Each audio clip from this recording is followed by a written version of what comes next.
The alien woman pointed at the child and asked, "Why does he call you father?" The corridor smelled like fried coolant and disappointment, which meant Theo was home. He kicked the side panel of his workshop door until the biometric scanner whined and let him in. The lights, sputtering to life with a reluctant buzz inside the place, looked exactly as he'd left it, cluttered, chaotic, and stubbornly functional. Drones in various states of disrepair hung from the ceiling like robotic bats, and a stack of unfiled diagnostics reports threatened to bury the desk in a paper avalanche. No one used paper for any more. He tossed his toolkit onto the bench and turned to close the door, only to freeze mid-motion. Someone was already inside. She was crouched near the back wall, half hidden behind a pile of disassembled fission couplers. Long dark hair was pulled back from her face in a solder's knot, and her clothes looked like they'd lost a brawl with a furnace. But what caught Theo's attention first weren't the burns or the silent intensity in her gaze. It was her ears, long tapered, twitching slightly in a way that didn't seem entirely voluntary. He began brilliantly. She straightened, fluid and sharp. Her hands stayed low but tense, the way people stood when they knew exactly how far they were from the nearest weapon. "If you're robbing me," Theo said, raising his hands in peace, "I should let you know you're aiming for the lower end of the income spectrum. Like if poverty were a staircase I'm doing chin-ups on the first step." She didn't laugh. Her eyes flicked over the room, then back to him. "You left the hatch panel unsecured." Theo winced. "Well, thank you for the audit, Miss A. Wang Surdu. You require additional syllables." Theo opened his mouth, paused, then scratched the back of his head. "Fair point. Look, I'm not going to call station security. I think legally, but they owe me money, so let's say this is mutual blackmail." She didn't lower her stance, but something about her face shifted. "Not relaxation, just recalibration. I'm not here to steal," she said finally. "That's what all the best thieves say. I'm looking for parts." He glanced at the heap she'd been picking through, mostly trash, some semi-functional, and one microc calibrator he'd been saving for months. "I could help you." "Look," he offered, "I do not require help, sure, but I require meaning in my otherwise crushingly lonely existence. So let me pretend I'm useful for 5 minutes." That earned a flicker of something in her eyes. "Not humor exactly, recognition maybe, or pity." "Fine," she said. 5 minutes, excellent terms accepted. "Welcome to Theo's Discount Galactic Repair and Existential Counseling." She tilted her head, eyes narrowing. "That's not your shop's real name." "Not yet." He dug into a side bin and produced a cracked plasma converter. "This what you need?" Sierra took it, studied the connections, and nodded slowly. "Yes, this will suffice." "For what exactly?" She hesitated. "Repairs." Theo gave her a long, level look. "You're terrible at lying." She stared back, unflinching. "I admire that," he added cheerfully. "It's almost a performance, like someone trying to play a liar in a play about humans." "Is this a social bonding ritual?" "No," he said. "This is me wondering if I'm going to get stabbed for being too nosy." She tilted her head again. "Only if you touch my bag." Theo raised his hands again. "Understood. Bag is sacred. Consider it off limits, like my student debt." He watched her move around the workshop, always precise, never wasting a step. Her eyes took in everything, calculating, cataloging. "Soldier," he guessed, "or something close. And definitely not from around here. Long ears didn't grow on this station. Where you from?" "Sarah." She glanced at him, expression unreadable. "Far." Helpful silence. "I don't sleep here," she said. Suddenly Theo blinked. "I mean you kind of are, though I didn't intend." "It's fine. Honestly, just, don't steal anything, don't stab me, and feel free to fix a few of the drones. While you're at it, I'll call it even." She blinked at him. "You would offer shelter without knowing my purpose." He shrugged. "You haven't killed me yet. That's a promising start." Her mouth twitched slightly. "Humans are strange. Humans are broke. Big difference." There was a moment of stillness, then Sarah knelt beside a disassembled courier drone and picked up a plasma soldering tool. "With practice fingers you connected the stabilizer wrong," she said. "Now that's just hurtful." She didn't respond. "Already working." Theo watched her for a moment longer, then moved to the other side of the table and resumed his half-finished project, a toaster that doubled as a distress beacon, because why not? They worked in Relative silence save for the occasional spark or muttered curse, the kind of quiet that wasn't uncomfortable just. Unfamiliar. Theo liked that it didn't happen much on the station. By the time he checked the chrono, it was past midnight station time. He stood stretched and made a theatrical groan. All right. House rules: you can crash on the cot in the back if you hear snoring. That's the hydro pump, not me. I'm a very elegant sleeper. Sarah didn't respond. She was still working. Theo hesitated. You ever? I don't know. Need anything? Food, water, therapy? She didn't look up. Sleep, quiet, and tools that aren't garbage. Great, he said. I can offer you exactly one of those. He made it halfway to the door before her voice followed him. Why? He stopped, turned. Why? What? Why offer me this? He met her eyes. Because you look like you needed it, and because I've been where you are, cold, alone, eating rehydrated noodles in a supply closet. That's oddly specific. Yeah, well, we don't all start out with luxury cryopods and inheritance credits. She studied him for a long moment, then nodded. Once sleep. Well, Theo, he smiled. You too, Sarah. He left her with the soldering tool and the broken drone. He didn't know then that he'd just invited an interstellar fugitive into his home, or that within a week she'd disassemble a mercenary scout in under 30 seconds and be called auntie by a 6-year-old with a glitter gun. But for now, he was just glad he didn't get stabbed. Progress. The workshop door slid open with a hiss in a creak, like it couldn't decide whether to cooperate or file for retirement. Theo looked up from a mess of tangled wires and cursed softly under his breath, not out of fear or annoyance, but out of pure unfiltered dread. A high-pitched voice rang out before the door even finished opening.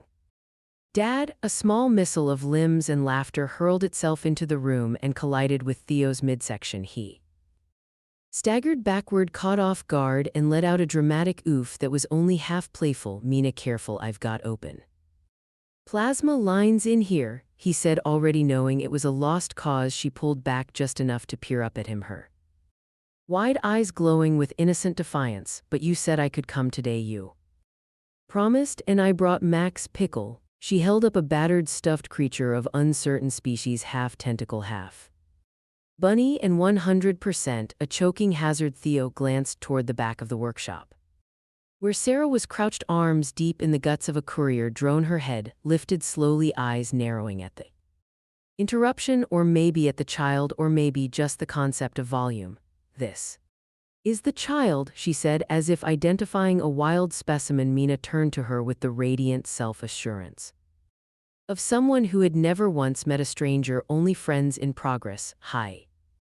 I'm Mina. Are you Daddy's robot? Theo choked. Sarah blinked. I am not a robot. Oh, Mina seemed to consider this. Are you an alien? Then yes, cool. She plopped down cross-legged on the floor, pulled MX Pickle into her lap, and said, do you wanna play Space Hospital? Inks. Pickle broke 3 legs in his spleen. Sarah tilted her head. How many legs does he possess? In total 6, but he keeps growing more. Sarah looked mildly alarmed. Theo wiped his hands on a rag and crouched beside Mina. Mina, remember what we talked about? Sarah's a guest. She's not used to loud stuff or spleens, but you said I could bring her a snack. Mina insisted. She held up a lumpy pouch wrapped in foil. It's a nutrition bar. I didn't lick it. That's very generous, Theo said, surprised. Sarah took the bar with visible suspicion. Why would you lick it? To see if it was still good. Theo pinched the bridge of his nose. Sir stared at the bar, then at Mina, then slowly at Theo. This child calls you father? Theo blinked. Yes, that's because I am her father, but you are not genetically identical. I mean, that's not a requirement exactly. She's adopted. Adopted? Theo tried not to sigh. It means she wasn't born from me or to me, but she's mine anyway. Sir's brow furrowed. Why would you choose that? Because she needed someone, and so did I. That's inefficient. It's family. Sarah looked genuinely perplexed, like he'd said a word in a dead language. Mina popped up and tugged on Sarah's sleeve. You don't have a family. Sarah froze. Her expression didn't change, but something in her posture pulled tighter. I did not in the way you define it. You can share mine if you want, Mina said with the casual generosity of a queen offering half her kingdom. Sierra made a noise that might have been a laugh or a cough or possibly a minor system failure. That is Unnecessary. Theo stepped in before things got more awkward. Mina, why don't you go draw something while I finish? Here you can use the hollow table, just don't make it explode like last time, it only exploded a little. Draw, he said.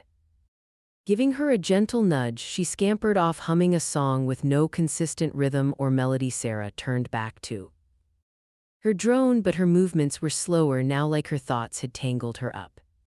You don't have to answer her, Theo said quietly. I'm not accustomed to questions without strategic purpose. Yeah, well, kids specialize in those. Wait till she asks you where Bobby's come from. I barely survived that one. I do not believe I will be present for that conversation. You say that now. Sarah's hands paused midweek. She calls you father as if it is more than a title. Theo sat down across from her. It's a promise, a job, a joy, a responsibility. And sometimes a headache, but mostly a joy. She trusts you completely. She should. That's the point. That level of trust is dangerous. It's also what makes it worth it. Sarah didn't respond. She reconnected the drone's neural relay with a delicate twist of her fingers. Theo leaned back against the wall. You know you can stay here for as long as you want. No one's chasing you. No one's asking you to do anything that's not true. He frowned. What do you mean? She didn't answer. Not right away. Then softly she said, she asked me to play space hospital. Theo smiled. Yeah, that's kind of her thing. I don't know how to play. You'll learn later. Theo tried to get Mina to nap, but she insisted that Max Pickle required immediate bionic surgery. Sarah, for reasons she would not disclose, even under light teasing, joined the operation. Theo listened from the next room as Mina narrated the procedures.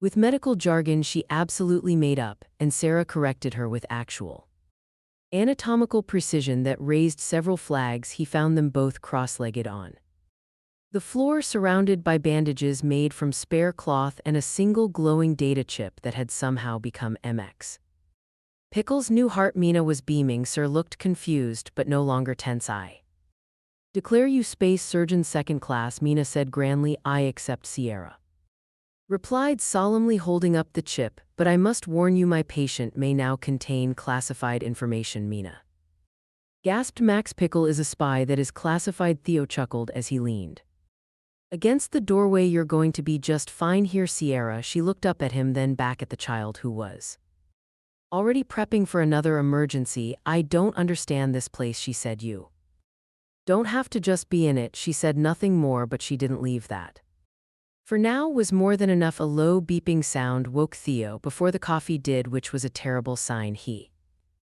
shuffled into the workshop, half-dressed and half-conscious, clutching a mug like a life preserver in a sea of responsibilities. The source of the beeping turned out to be the diagnostics monitor Sarah had wired into the far wall. It now pulsed steadily with an unfamiliar pattern, one that looked suspiciously official. Please tell me that's not a warrant, Theo mumbled into his mug. Sir didn't look up. She was crouched beside a spherical drone that hadn't worked since before Mina was born. Now it hummed lightly under her touch, its limbs twitching in experimental spasms. It's not a warrant, she said, still focused on her work. Good, it's a proximity alert. Less good. She tapped a sequence on the drone's panel and it chirped twice before folding its limbs in like a sleeping insect. Unidentified vessel. Silent mode. No transponder docking on the far bay. Theo lowered the mug. That's the one with the busted camera feed. Yes, perfect. I love being blind during suspicious encounters. Sarah stood and faced him. Do you have enemies? Nothing long-term, just a couple of angry clients and one ex who thinks I owe her a robot dog. Sarah tilted her head. You do. Technically, but he exploded. Convenient. Theo sighed and rubbed his face. All right, you think they're here for you. Statistically probable. You want to run? No, you want to hide. Sarah's silence was answer enough. Theo hesitated. Should I do either of those things? You should pretend this is a normal day. That'll be easy, you know, he said. I thrive on denial.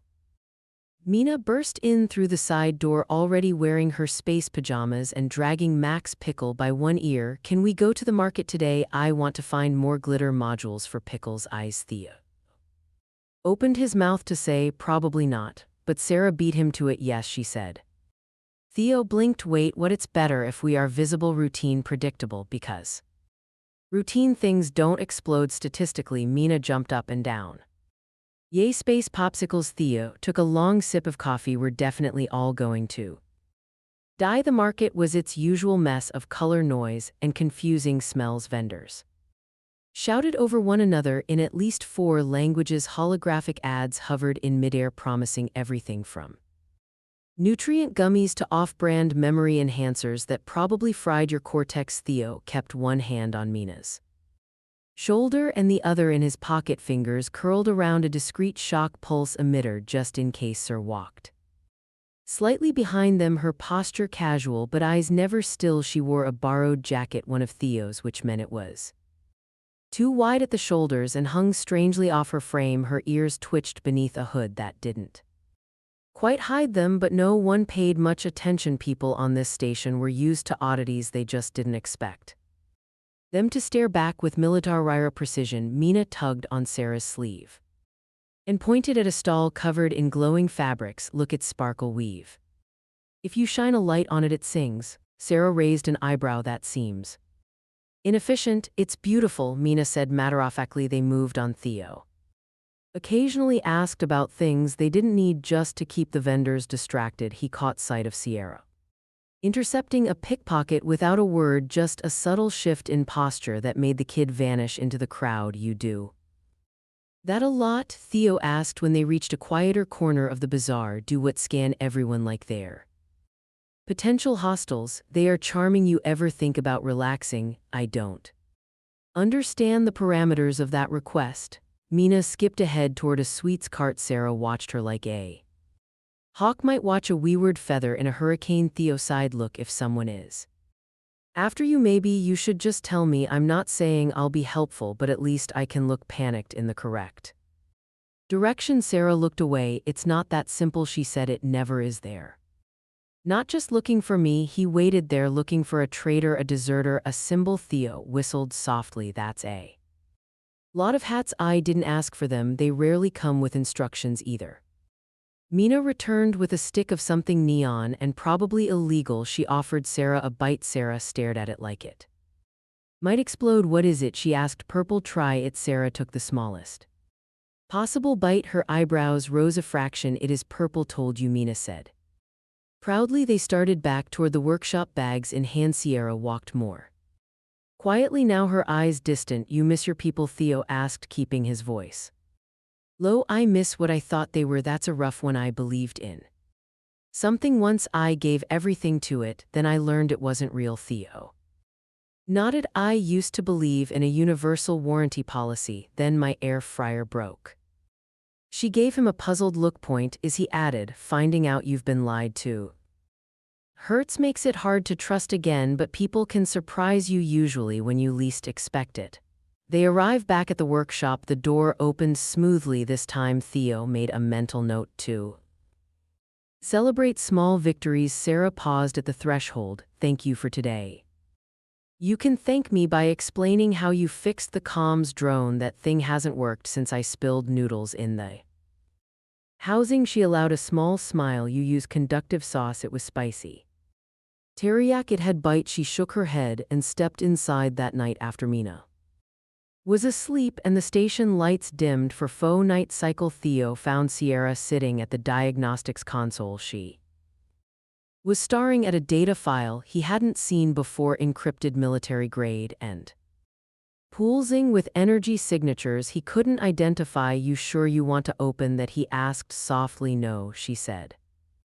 But I have to. He sat beside her, silent. After a moment, she turned to him. If I disappear, she said, will you look after her? Theo didn't hesitate. Yes, she nodded once. Then I'll open it.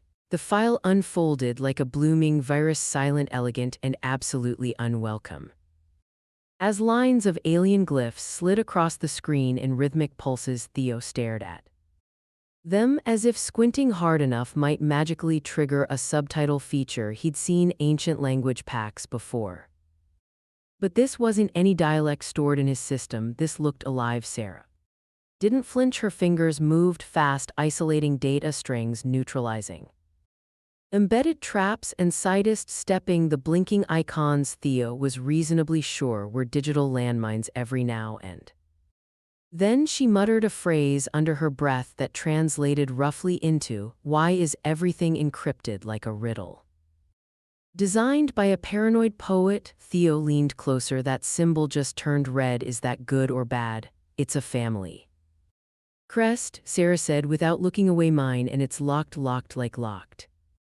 Locked or locked like haha, here's a puzzle box locked like they'd rather destroy it than let me see it. That's always a healthy family dynamic." Sierra tapped a final sequence and exhaled. Their partial decryption temporal files. Only Theo's screen flickered and then resolved into a string of video feeds, gritty silent clips of what looked like military ceremonies, political gatherings, and a broadcast speech delivered by a tall woman with Sir's ears and posture, but eyes that flickered with ice. A crest hovered beside her, three wings encircling a star marked with a line Theo now recognized from the red glyph. "She your cousin?" he asked, even though he already suspected the answer. Sarah's jaw tightened. "Sister," Theo said, "and I'm guessing she's the one doing the whole hunt you down, reclaim your honor, blah blah betrayal thing. Not honor throne, he repeated slower this time. "So this is a space princess thing, eh? Full-on laser scepter, crown-shaped starship situation. I'm not a princess," Sarah said flatly. Right, just happened to be born into a royal family. Trained in elite militaries and now on the run from a sister who probably wears ceremonial battle heels. She does, yes." Theo blinked. "Wait, seriously, with retractable blades? Oh, come on, that's just showing off." Sarah didn't laugh, but the corner of her mouth twitched, which in her language was probably the equivalent of a snort. Theo rubbed the back of his neck. "So what's in that file that's got you staring like it just stole your favorite knife?" Sierra paused, then tapped the screen. The image zoomed in on her sister standing before a fleet of ships, dozens of them, all with the same crest, all armed to teeth. Theo couldn't even name a map unfolded beside them, displaying sector coordinates that looked alarmingly close to the one they currently occupied. "They're coming," Sierra said simply. "Not just for me, for any outpost offering aid to so-called defectors, including this station." Theo's stomach dropped. "You think they're planning an attack? I know they are. These aren't scouts. They're claiming territory." "For what? For unification by conquest." Theo slumped into a chair. "Well, that's not ideal. There's more." She pulled up a secondary file, one encoded in civilian terms: supply chains, power signatures, civilian registries. Theo squinted. "That's the station's layout, personnel, docking logs. They've already infiltrated systems. Someone's feeding them data." Theo whistled low. "I should have known something was up when the sandwich shop downstairs started selling Regal plasma wraps with suspiciously precise nutrient content." "I don't know who to trust here," Sierra said. "Well, you trusted me. That's already extremely poor judgment, so you're clearly capable of risk." She almost smiled again. The door hissed open behind them, and Mina, padded in hair, wild with sleep and dragging a blanket like a royal train. "I had a dream that pickle turned into a spaceship," she announced. Theo turned around. "That's actually not the weirdest thing that's happened tonight." Mina climbed into his lap and yawned. "Is it morning yet? Almost. Is Cyro staying forever now?" Sir's eyes flicked to Theo. He raised an eyebrow. "I don't know," Sierra said gently. "You should. Pickle says you're fun." Theo snorted high praise from a stuffed espionage agent. Sarah seemed to hesitate, then, as if on instinct, she reached over and adjusted the blanket around Mina's shoulders. The child beamed later, while Mina went back to sleep wrapped in a pile of clean laundry. She declared her cloud kingdom. Theo helped Sarah sort through the rest of the data. They found 3 communication pulses embedded within the station's utility channels, cleverly disguised but not invisible. One of them was active. Theo rubbed his forehead. "You think someone on the station's working for your sister?" "Number, I think several people are." "Should we tell the authorities?" Sir looked at him like he'd suggested inviting the invaders to a tea party. "Number, if we alert them, we risk exposing ourselves. We need proof." And Leverage, Theo sighed. So what do we do? Just wait for someone to betray us while whistling suspiciously we bait them, Sir said. We'll send a false signal, something they can't ignore. Let me guess, you want to use Pickle as a decoy. She actually blinked. That is not the worst idea. I was joking, but she was already drawing up it. Plan. Theo leaned over watching as she encoded a message designed to look like a classified royal override. It would appear like a panic signal from Sir's old flagship, long since destroyed, but still technically live on the Empire's registry, enough to make anyone loyal to her sister curious or greedy. We're going to paint a target on our backs, Theo muttered. Yes, Sarah said, but now we'll know where the arrows are coming from. And as the signal pulsed quietly through the station's under layers, humming like a heartbeat, Theo realized that somewhere in the chaos of aliens, children, royal family drama, and space conspiracies, he'd gotten used to having her here, not just as a guest, but something closer, family adjacent, with occasional spycraft. He decided not to say it aloud. Not yet. Maybe after the next plot to kill them, or maybe two plots just to be safe. The false signal went out at exactly 2:37 standard station time, nestled neatly within the maintenance pulse that cleared junk packets from the docking registry to any regular station tech. It was invisible, just another flicker in a cascade of data, but to someone listening for exactly that kind of whisper, it would be a siren call. Sierra had encoded it with enough authentic imperial cadence to make it impossible to ignore, but subtly flawed just enough to make a suspicious handler tug on the thread. Theo watched the monitor scroll past in hypnotic greens and blues, pretending he understood any of it. He didn't. He was mostly there for moral support and sarcasm. You sure this won't summon a fleet? He asked for the third time. Sir replied without looking up. If they were close enough to get here immediately, we'd already be in orbitless pieces. Well, that's comforting. You have a gift for bedtime stories. I could tell you the one about the worm queen who ate her own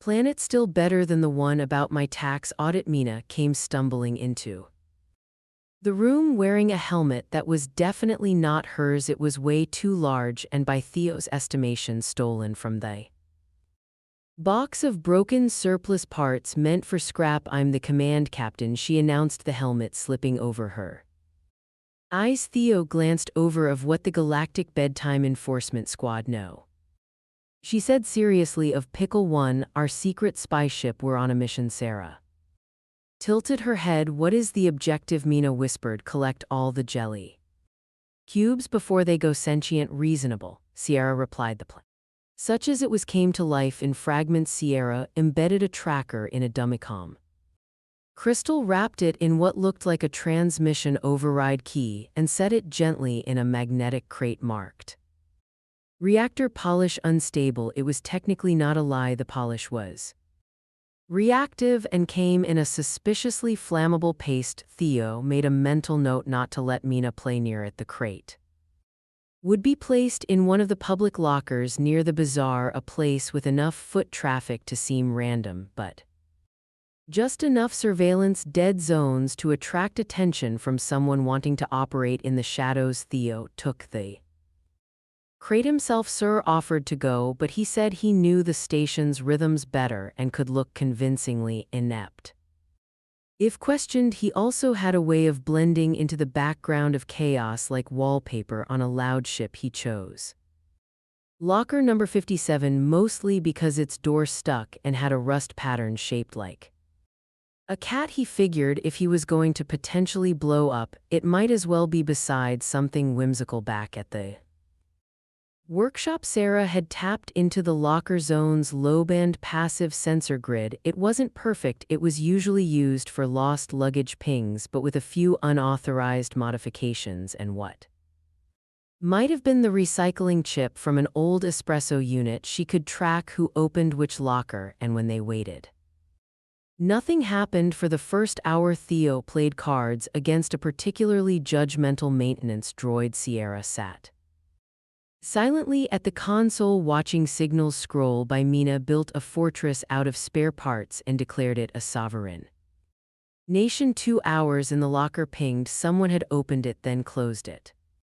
Then opened it again. Theo peered over Sir's shoulder. That's indecisive behavior. Think we've got an amateur or someone checking to see if it's bait. The person didn't take the crate. Instead, they triggered a microtransmitter embedded in its side. Sarah's fake override key. She frowned. They took the signal without taking the object. That's advanced protocol. They're trained, which means they'll report it up and whoever's above them will come see it for themselves. Theo rubbed his temples. Why do I feel like we're asking to get shot in a very professional way? You're not wrong. 3 hours later, the crate vanished.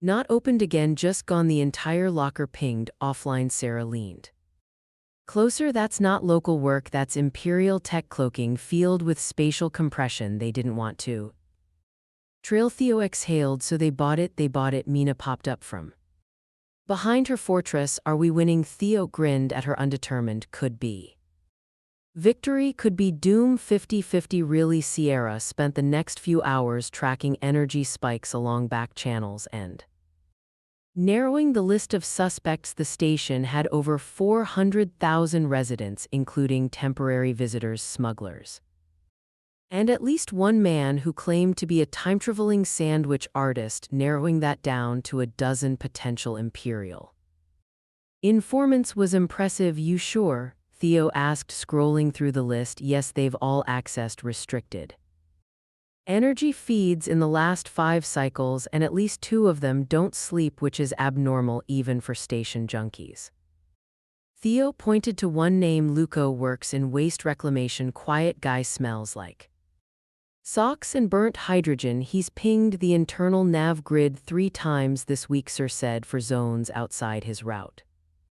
I'll tail him. I'll monitor. You'll carry the tracker. Theo sighed. Why is it always me doing the dangerous sneaking? Because I'm a wanted traitor and Mina is 6. Valid. That night, Theo followed Luco through the industrial levels, pretending to be an off-shift mechanic with a busted caffeine implant. Luco didn't notice. He moved with practiced ease through the grime and heat, but paused every so often, listening, watching. At one point, he spoken to a communicator signal. Confirmed target location locked, awaiting contact. Theo ducked behind a pile of decommissioned loader arms and whispered into his wrist. Confirmed. Definitely shady. Also, he talks to himself in creepy tones. Sir's voice was quiet in his ear. Stay close. We're almost ready. What does almost ready mean in spy terms? There was a pause. Explosives. Lovely. Back at the workshop, Sarah loaded the last of the charge packs into a containment module. She didn't plan to use them, but she needed whoever came next to believe she would. The Imperial Sisters people didn't respect boundaries, but they respected leverage. When Theo got back, exhausted, sweaty, and down one shoe, don't ask, he found Mina asleep in a nest of blankets beside Sierra, who was running calculations at triple speed. Did we do good? He asked, slumping beside them. We did, Sarah said. Tomorrow they'll make contact. Theo nodded. And if they bring your sister? Sierra looked down at Mina. Then we find out, she said softly. Whether family is something you're born into or something you choose. The contact arrived wearing a sanitation uniform and chewing on what might have once been gum or possibly a piece of melted insulation. Theo spotted him instantly. Too clean, too alert, eyes scanning like a predator with it. Clipboard. Normal sanitation workers didn't move like that. They dragged their boots and muttered about grease filters. This one walked like he knew the floor plan of the entire sector and had considered 5 different exit routes.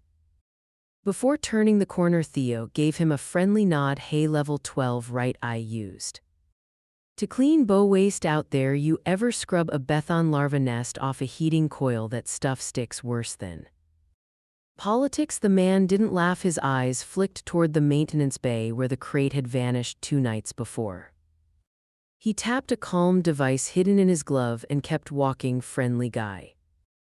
Theo muttered under his breath, reminds me of my old gym teacher except he smelled better, from her perch above. The corridor hidden behind a false panel she'd installed the night before Sierra watched the contact head toward the sealed storage wing. She had a drone following his heat signature, cloaked and bouncing signals through 3 different recyclers to avoid direct trace. One misstep and the man would vanish again. But she was counting on him not misstepping. Not yet. He's heading for the old airlock bay, she whispered into Theo's ear. Is that the place with the broken pressure doors or the place with the illegal hot tub? Both. They're adjacent. Charming. Does this station have any normal rooms? Only the gift shop. Everything else is structurally irresponsible. Mina's voice cut in over the calm. Pickle says the man smells like treason. Noted, Commander, Theo replied. Give Pickle a raise. The contact reached the bay door and tapped a sequence into the control panel. The code was old but functional. Theo recognized it from a maintenance override clearance that should have been retired after the last whole breach incident. The man knew what he was doing. Inside, 4 more people waited. One was Luco, another was the tall woman Theo had seen once in a docking dispute. She'd screamed at a vendor about mislabeled nutrient packets and walked away with free lunch and 3 apologies. That kind of charisma didn't come from nowhere. Sarah tuned the audio pickup. The voices were muffled, distorted by the magnetic shielding, but she caught enough. Confirmed signal. Sister compromised royal bloodline protocols. The child. Theo's eyebrows shot up. They're talking about Mina. They know I'm here, SRA said quietly. They know about all of us. What do we do?